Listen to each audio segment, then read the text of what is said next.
right? So pane zvinhu zvakawanda zvinoitika, zvimwe zvachina zvine maresults, zvimwe zvina maresults. Zvimwe zvakamboitika, zvimwe zvachona ukatozvitarisa izvozvo it's nonsense. So today we want to look on the demise of Great Zimbabwe. The Great Zimbabwe was once a thriving city, a thriving stone city between the 11th and 14th century, but mysteriously declined in the 1450s.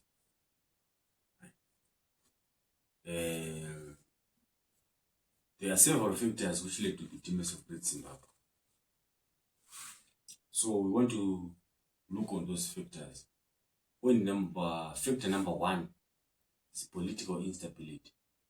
So political instability, we're just talking about the shrink of democracy. I don't know whether there was democracy, but the king, people started to see the weakness of the king, and zvaitwa naking zvachona zvimwe zvachona zvokuti pakuti mafavoritism maresources achanyatsoallocated zvakanaka, so vanhu vakatanga kuti kuva nestrife, vakatanga kuva nemaemotions wadzimwe zvinhu zvakatanga kungochinja izvozvo zvakaita se kugadzikana mustate kwavakaita kwatanga kuita kushupa, and then zvakalida with the collapse of the state. Why? Because pakazoita ambitious leaders vakakonza kuti no, isusu let's move, vaencourage vanhu kuti vanhu vasateerere mambo akaita maorders paipai, vanhu vachateerera, vanhu vachienda kana kuzunda, vanhu vachiita kana anything. Zvakaita zvazvikonza kuti vanhu vaita vede move away from the Great Zimbabwe state, right?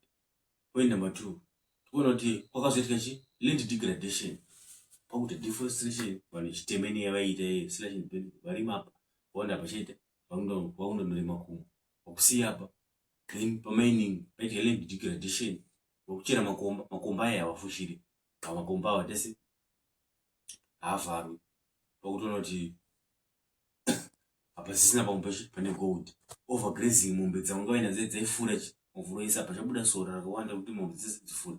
Saka point B ndeyekuti we moved to another area, and they went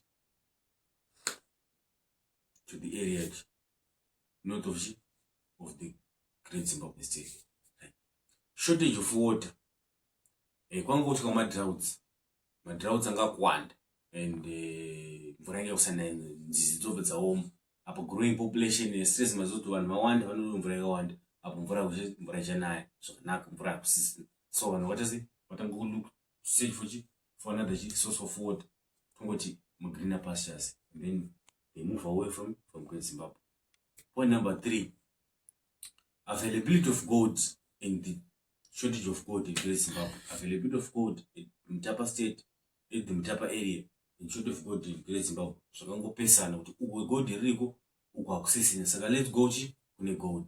Zvakabva zvachisangana kuti matrade routes akabva achinja, ndobva aenda kuside the Mtapa area, vakunotrade nemaportuguese, vakunotrade nemachinese nemaswahili aiuya kuside ikoko, wakati no, zvitori wise kuti tinogara ikoko than kuramba takagara kuno. Saka izvozvo kwanga kuri kungwara kuenda kune maresources, hakusi kuramba wakagara panzvimbo pasina maresources. Saka this is why unoona kuti vanhu vakaita vanhu vakabva move, vanhu vaenda kwanga kune maresources kumutapa area, right? Chief tataura zvematrade. So tikuona kuti all these were the factors which led to the demise of Great Zimbabwe. So by 1450, the Great Zimbabwe was abandoned and became a collapse. But the structures dzangosara dzakadaro nanhasi dzichingoriko. It is now a tourist attraction, vanhu kutende kutonoonawo zvangu zvakaitika kudhara zvichingoriko nanhasi, but panguva iyoyo yakati yavatokolapsa, vanhu vakatoisiya kusina maresources. Thank you for watching. Follow for more updates on Zimbabwean history. Thank you. Goodbye.